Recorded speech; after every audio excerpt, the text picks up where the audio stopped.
സുഹൃത്തുക്കളെ, നാടകം ആരംഭിക്കുകയായി. ഊർവശി തിയേറ്റേഴ്സ് അഭിമാന പുരസ്സരം കാഴ്ചവെക്കുന്ന 3 കാറുകളിലായിട്ടാണ് ദിയ. ഇത്തരത്തിൽ എനിക്ക് വരാൻ 2 വണ്ടിയോ? നിങ്ങൾ എന്താണ് പറയുന്നത്?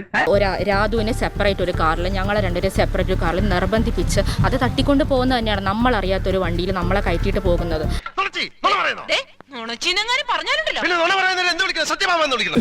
കല്യാണത്തിന് ശേഷം മാത്രമേ കിഡ്നാപ്പ് ചെയ്യണമെന്ന് വിചാരിച്ച നാളെ ഞാൻ. പക്ഷേ ഈ പ്ലേസ് ഒക്കെ പറഞ്ഞ പിന്നെ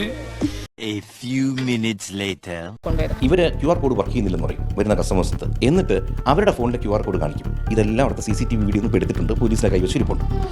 കൊച്ചുകുട്ടിയൊന്നുമല്ലല്ലോ, കുറച്ച് ദിവസം ജയിലിൽ കിടക്കട്ടെ, എന്നാലേ ഇവരൊക്കെ പഠിക്കും. ഇത് ഇവരുടെ ഒരു ഫ്രണ്ട് ഇവിടെ സാധനം വാങ്ങിച്ചു, ഇതേ പറഞ്ഞു ഈ കാര്യം പറഞ്ഞപ്പോൾ അവർ പറഞ്ഞു, ഓസി വിളിച്ച് ചോദിച്ചു, ഓസി ഇങ്ങനെ നിങ്ങൾക്ക് ആ പൈസ കിട്ടിയോ? നോക്കുമ്പോൾ പൈസ വന്നിട്ടില്ല. പണിയെടുത്ത് തിന്നണമെന്നൊക്കെ ആഗ്രഹമുണ്ട് സാറേ, പക്ഷെ പറഞ്ഞു പറ്റിച്ച് തിന്നാലേ വായിന്നിറങ്ങുള്ളൂ. ശീലായിപ്പോയി. തിരിച്ചും മറിച്ചും ചോദ്യങ്ങൾ ചോദിക്കും. അതുകൊണ്ട് ചോദ്യങ്ങൾ ശ്രദ്ധിച്ച് കേട്ട് മനസ്സിലാക്കിയ ശേഷമേ ഉത്തരം പറയാവൂ.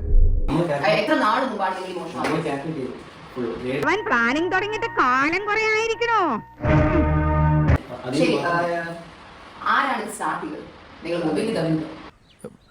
പെട്ടെന്ന് ഒരു ഐഡിയ തോന്നിയതാ സാർ.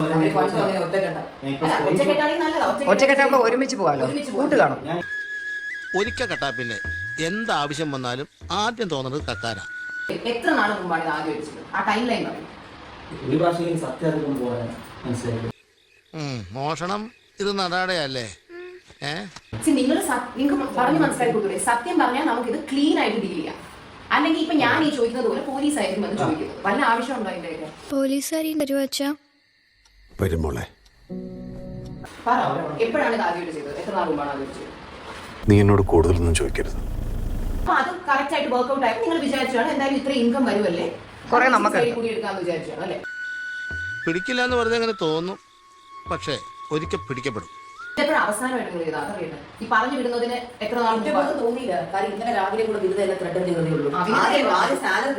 എനിക്ക് നാണമില്ല കുഞ്ഞപ്പ. നാണം എന്ന് പറഞ്ഞ ഉളുപ്പ്. നിങ്ങൾ ഒരു ചെറിയ തെറ്റല്ല. നിങ്ങൾ ഒരു 10,000 രൂപ ഒരിക്കൽ മോഷ്ടിച്ചോണ്ടിരിക്കട്ടെ, നിന്നെ കള്ളിന്ന് വിളിക്കാം. ഹൈമവതിയുടെ ചോറ് കട്ട് നിന്ന് ആ പ്രവർത്തിക്ക് ഇപ്പോഴും മോഷണം എന്ന് തന്നെ പറയുന്നത്, മനസ്സിലായോ? പണ്ടേ നിങ്ങൾ മോഷണം ചെയ്യാം. അധികം പാവം കളിക്കില്ലേ? നിന്നെ മോഷണത്തിന് പിടിച്ചിട്ടിരിക്കുക, ആ പാവം വിടുക. ഒടുവിൽ കുറ്റസമ്മതം നടത്തി അല്ലേ? ഐഡിയ കൊടുത്തത് ഞാൻ ഇപ്പൊ കണ്ണടച്ച് പറയാൻ പറ്റില്ല. ഇവന്റെ ഉണ്ടകണ്ണ് കണ്ടാലറിയാം കള്ള ലക്ഷണമുണ്ട്. എന്നാ പിന്നെ ഞാൻ മറ്റേ എടുക്കട്ടെ. മറ്റേത് ഏത് ഞാൻ അഭിനയിച്ചിട്ടുള്ളത്? ജാതിയിലുള്ളവരാണ്, അതുകൊണ്ടാണ് ഇവർക്ക് ഇങ്ങനെ പറ്റുന്നത്. ഇവർ സ്റ്റാൻഡേർഡ് ഇല്ലാത്തവരാണ്. ഇവർ ഇതിനിടയ്ക്ക് അങ്ങനെ ഒരു സാധ്യത ഇറക്കിയോ? ഈശ്വര, ഇതൊക്കെ എന്റെ തലയിലാവൂലോ? അതെങ്ങനെ നിന്റെ തലയിലാവണം? പിന്നെ നീ കയറിയേക്കോ? ഞാനാക്കടാ, ഞാൻ അതിന്റെ ഒരു കുറവ് മാത്രമേ ഉള്ളൂ.